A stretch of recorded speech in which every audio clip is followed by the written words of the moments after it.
사도행전 27장 38절 말씀에서 44절 말씀입니다. 제가 먼저 38절을 봉독해 하겠습니다. 배부르게 먹고 밀을 바다에 버려 배를 가볍게 하였더니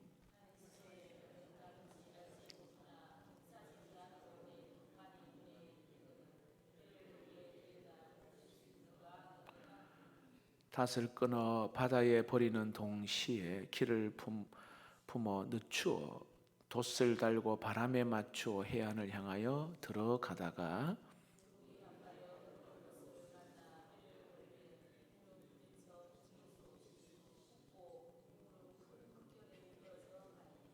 군인들은 죄수가 헤엄쳐서 도망할까 하여 그들을 죽이는 것이 좋다 하였으나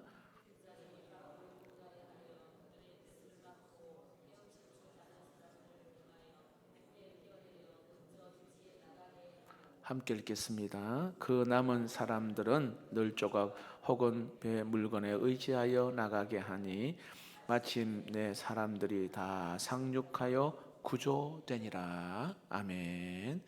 주님의 방법으로 안전을 지켜주시는 인생 항해.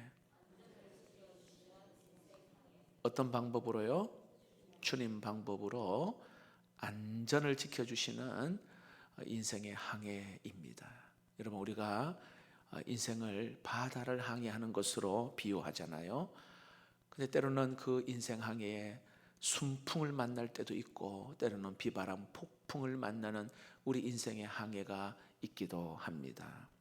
저는 이 찬송을 부를 때마다 내가 주의 품 안에 있는 것 같은 느낌이 있어서 참 좋아합니다. 찬송가 419장 찬송이죠. 주 날개 및 내가 편안히 쉬네. 밤 깊고 비바람 불어쳐도 아버지께서 날 지켜주시니 거기서 평안히 쉬리로다. 주 날개 및 평안하다. 그 사랑 끊을 자 니뇨. 주 날개 및 쉬는 영혼 영원히 거기서 살리. 여기 보니까 찬양 가운데 주 날개 밑에 쉰다. 여러분, 어떤 모습일까요? 그 날개 밑에 쉰다.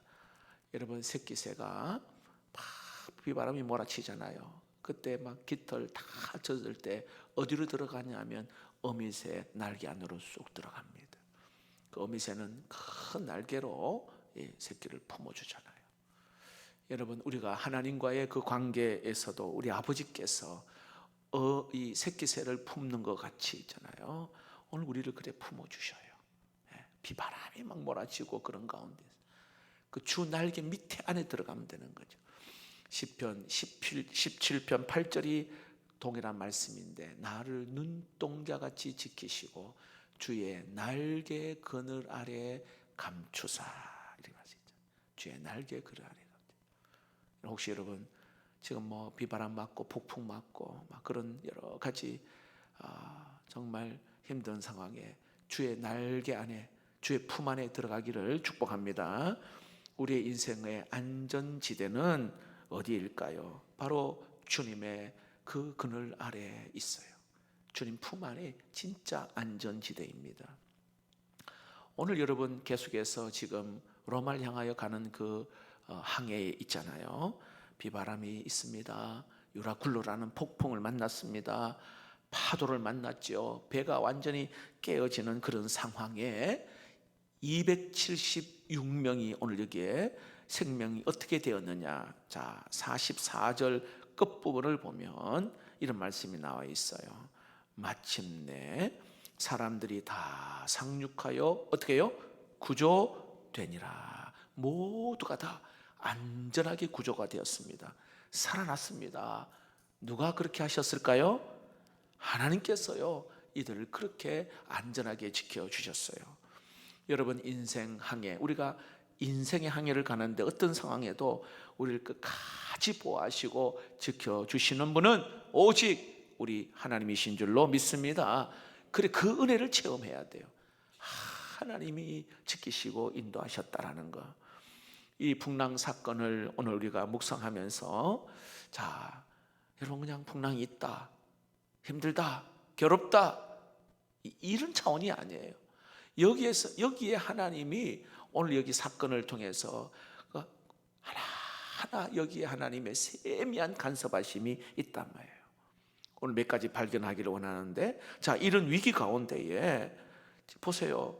위기가 있단 말입니다. 근데 우리가 기대하는 게 있잖아요. 기대하는 게. 막 어려움이 있어. 빨리 어려움을 빨리 하나님 건져주시고 없애주시고 막 그러잖아요. 근데 하나님의 방법은 참 놀라워요. 상상을 뛰어넘습니다. 우리의 기대와는 다른 방법으로 하나님이 하실 때가 있단 말이에요. 자, 지금 보세요. 배가 거의 막 깨어지는 그런 상황, 폭풍 가운데에. 그런데 여러분, 우리의 기대는 뭐예요? 배 안 깨어지고 또 무사히 육지에 도착하는 거, 이게 우리의 기대가 아니겠습니까? 근데 그 기대대로 안 되었어요. 그 기대대로 안 되었단 말이죠. 우리가 가장 당황스러울 때가 언제입니까? 내 생각대로 안 되고 내 기대대로 안 될 때에 상당히 당황스럽습니다. 오늘 본문에 보니까 배가 다 깨어져 산산조각이, 44절에 보니까 널조각과 배고 이제 산산조각이 납니다. 자, 그런데 중요한 것은 그럼에도 불구하고 그들은 다 육지에 도착했어요. 참 놀랍잖아요, 여러분. 내 방법대로 내 기대대로 되지 않았지만 그러나 하나님의 약속은 이루어지게 되는 거예요. 드디어 276명이 오늘 여기에 항만에 도착했어요. 자, 그런데 오늘 이 과정 속에서 이들에게 찾아온 위기가 두 가지가 있습니다. 오늘 한번 볼까요?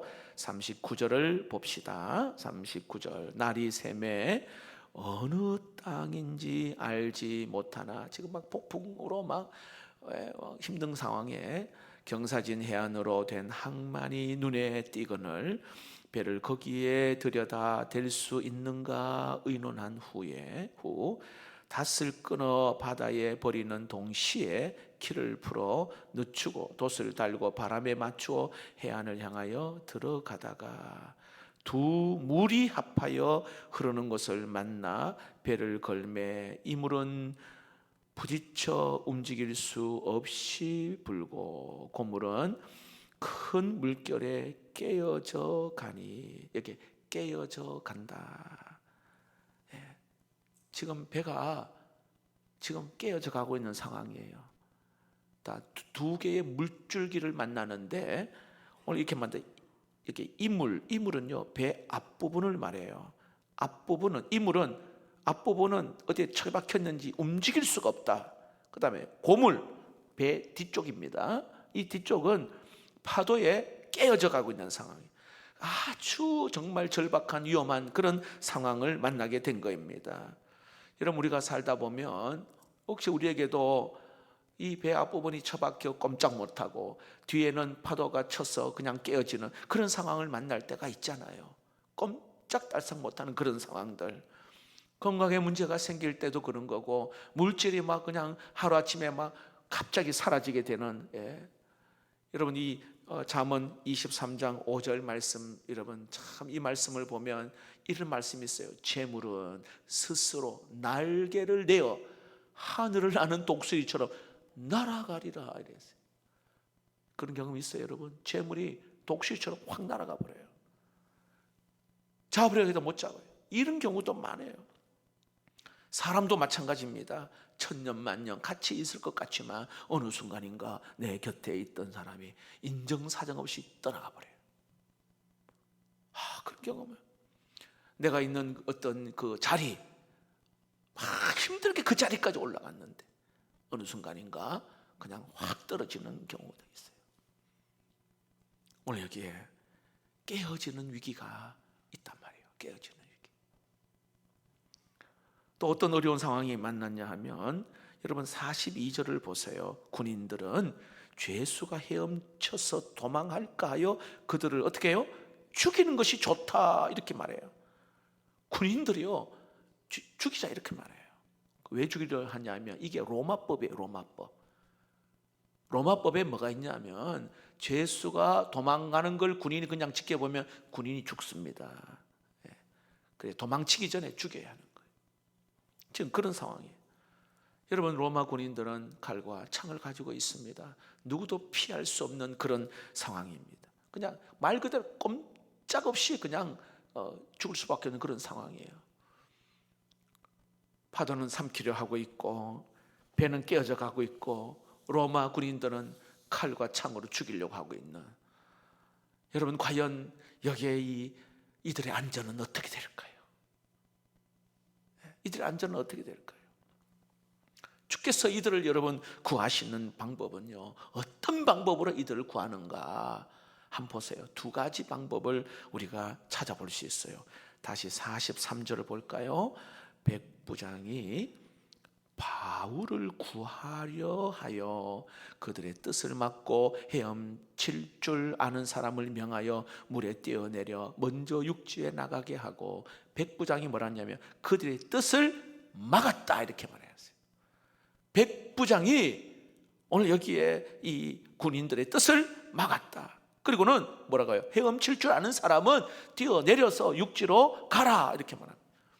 백부장이 살려주기로 지금 결정한 거예요. 자, 근데 신기한 것은 여러분, 백부장이 오늘 왜 이들을 살려주려고 했을까? 다시 한번 자세히 보세요. 여기 성경을 자세히 보세요. 바울을 살리기 위하여, 그러니까 바울을 구원하려 하여 이렇게 나왔어요.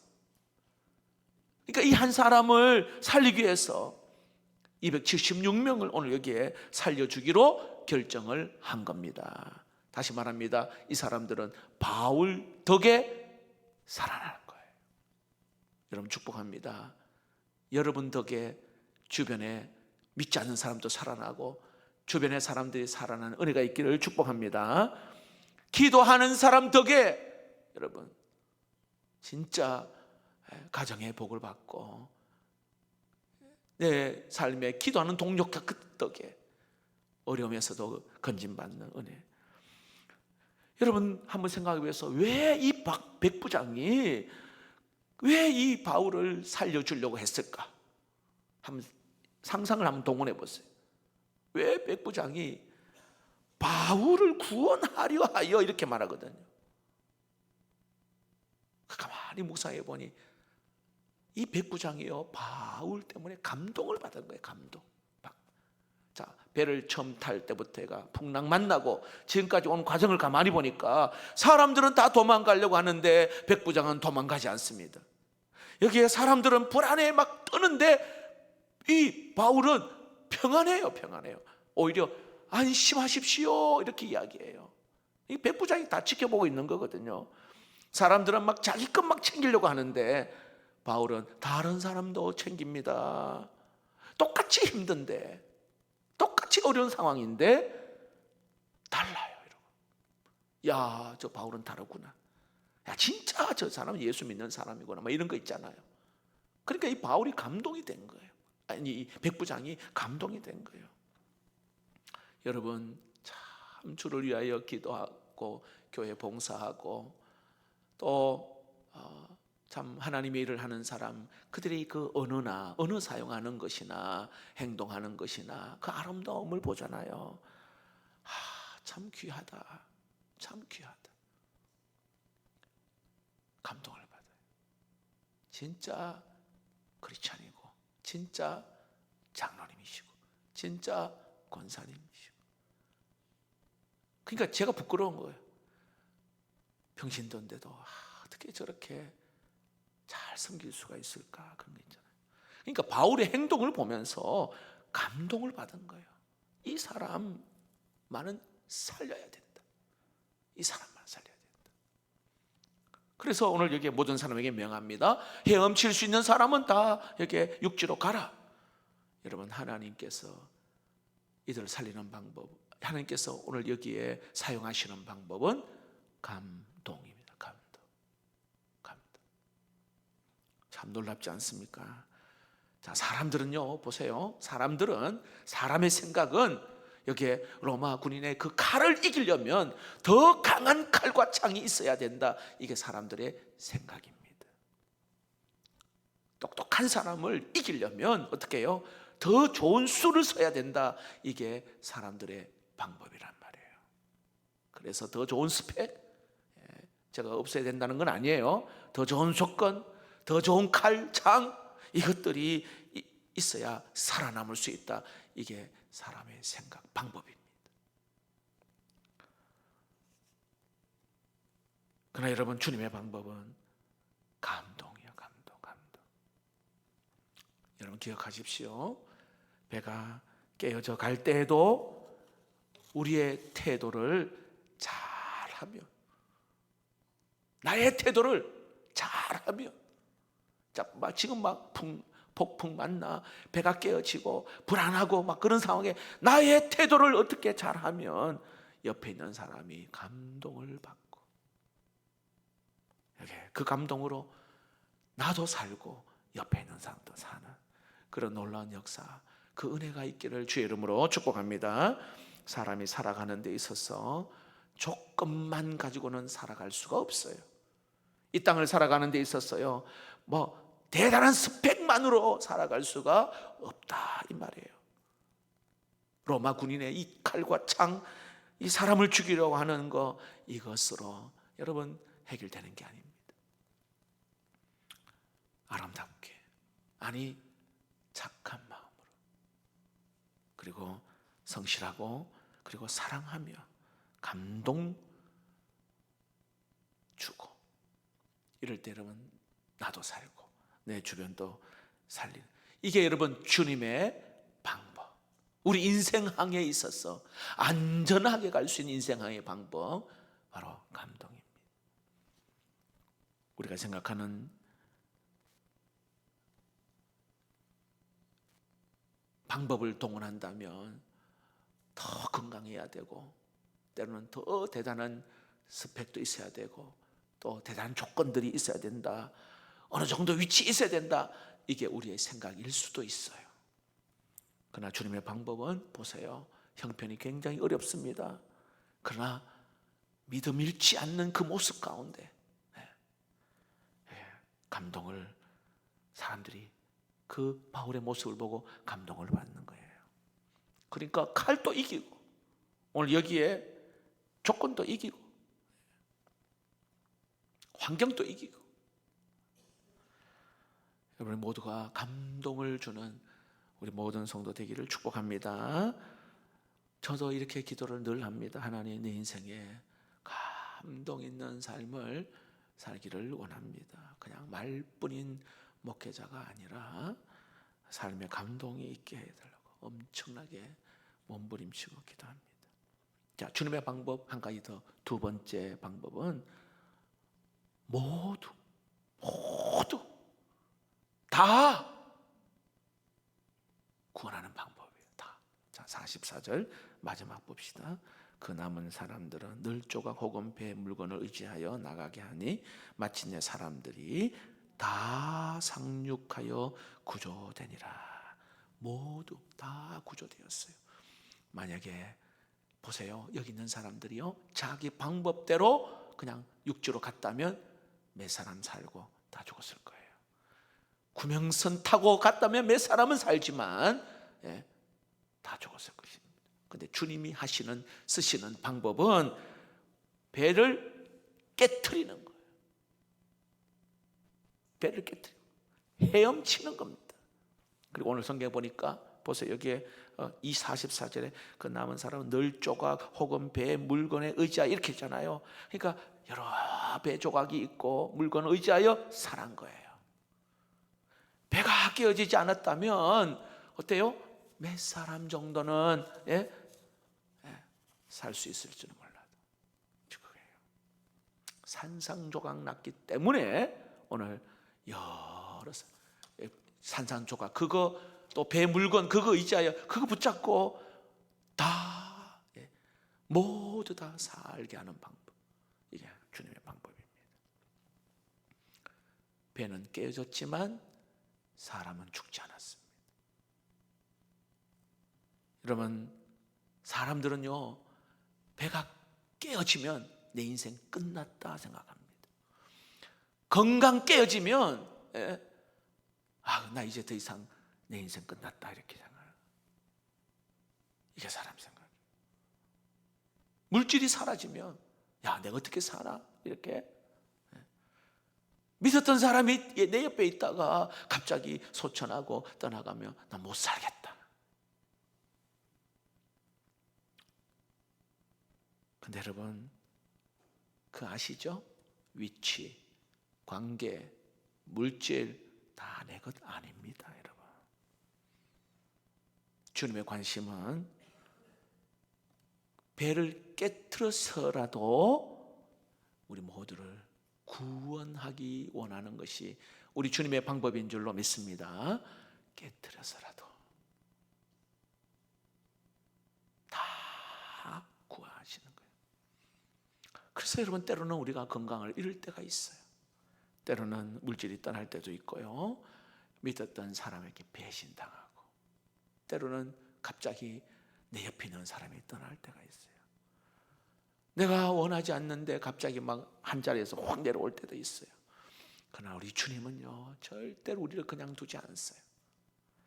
이사야 49장 11절에 이렇게 말합니다. 내가 너를 내 손바닥에 새겼고 너의 성벽이 항상 내 앞에 있나니, 이렇게 말합니다. 여러분, 수첩이 없고 어디 기록할 데 없으면 손바닥에 전화번호 이런 거 적어 본 적 있나요? 예. 주님은 우리의 이름과 내 인생을 손바닥에 새긴 거예요. 그리고 너의 성벽이 항상 내 앞에 있다, 이렇게 말해요. 내가 지키고 싶은 그 성, 가정이든 물질이든 이게요, 내 앞에 있다, 이렇게 말해요. 시편 139편 1절 5절 한번 읽어볼까요? 힘차게 시작. 여호와여, 주께서 나를 살펴보셨으므로 나를 아시나이다. 주께서 내가 앉고 일어섬을 아시고 멀리서도 나의 생각을 밝히 아시오며 나의 모든 길과 내가 눕는 것을 살펴보셨으므로 나의 모든 행위를 익히 아시오니 여호와여, 내 혀의 말을 알지 못하시는 것이 하나도 없으시니이다. 주께서 나의 앞뒤를 둘러싸시고 내게 안수하셨나이다. 여러분, 혹시 이 말씀이 있나 싶은 분도 혹시 있으시나요? 너무 귀한 말씀이에요. 나의 앞뒤를 여기 둘러싸시고, 앞뒤 둘러싸. 할렐루야. 네, 나의 앞뒤. 또 쉽게 말하면 앞에는 성부 하나님, 뒤에는 성자 예수님, 옆에는 성령 하나님, 이렇게 하나님 우리를 안전하게 우리를 지키시고 인도하신다는 거예요. 여러분, 이와 흡사한 말씀이 시편 139편 9절 10절. 저는 이 말씀을 읽을 때마다 얼마나 감동이 되는지 읽어보시죠. 내가 새벽 날개를 치며 바다 끝에 가서 거주할지라도 거기서도 주의 오른손이 나를 붙드시리이다.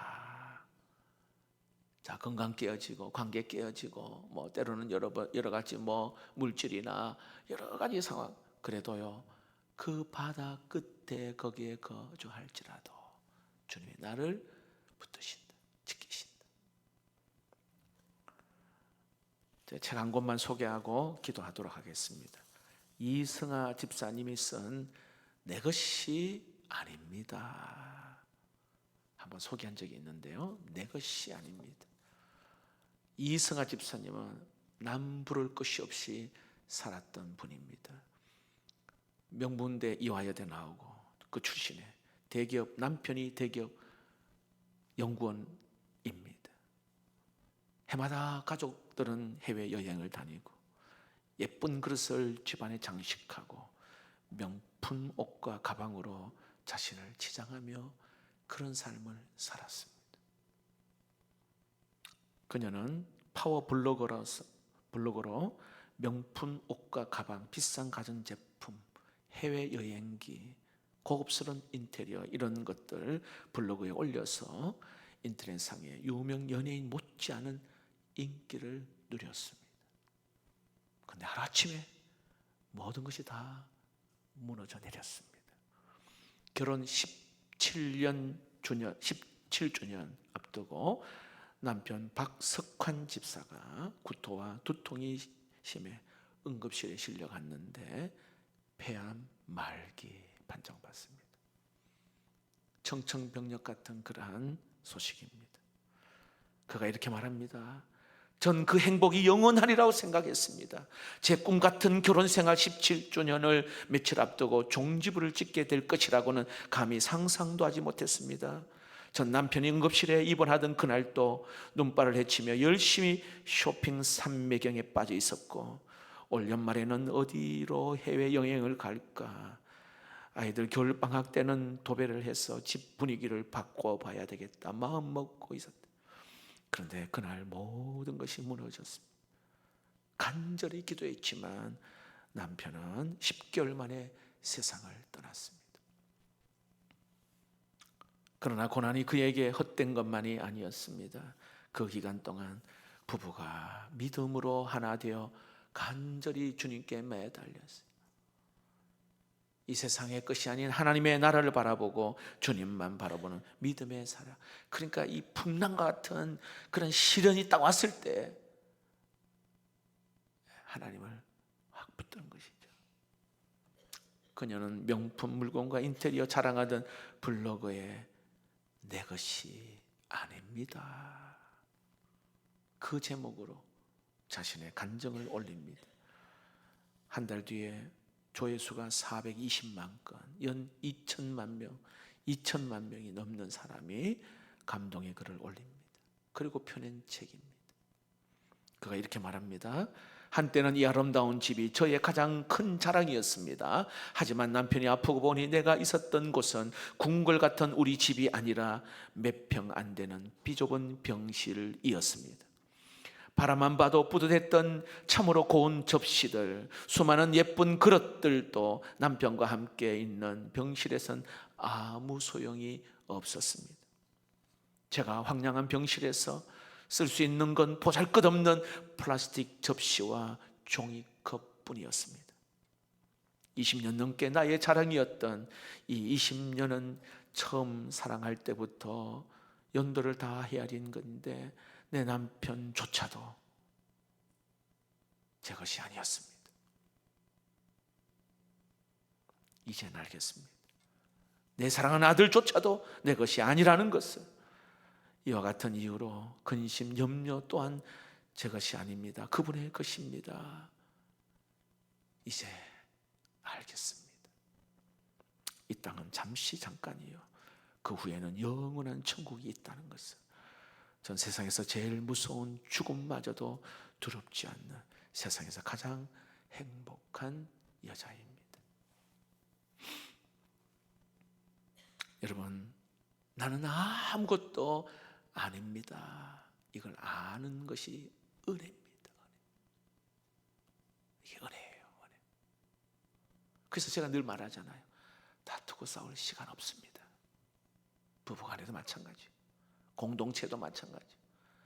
그 말 한마디 그것 때문에 속상, 그럴 시간 없어요. 사랑하기에도 부족한 시간을 살고 있단 말이죠. 너무 안타까워요. 지금도 기도하는 제목들이 많은데 너무 안타까워요. 자, 말씀을 맺겠습니다. 여러분, 하나님은 우리를요 구조하기로, 다 구조하기로. 이게 하나님의 최종 목표. 근데 풍랑이 있습니다. 아픔이 있고요, 어려움이 있어요. 자, 이것 때문에 여러분 낙심하거나 절망하거나 포기하지 마십시오. 하나님은 우리를 다 구조하기를 원해요. 다. 근데 그 과정 속에 하나님이 나의 태도를 하나님이 보시는 겁니다. 나의 태도를 보시는 거예요. 물질 떠나갈 수 있죠. 관계 틀어질 수도 있어요. 때로는 내가 있던 그 위치에서 떨어질 수도 있습니다. 바닥을 치는 인생이 될 수도 있습니다. 그러나 거기에서 나의 고백,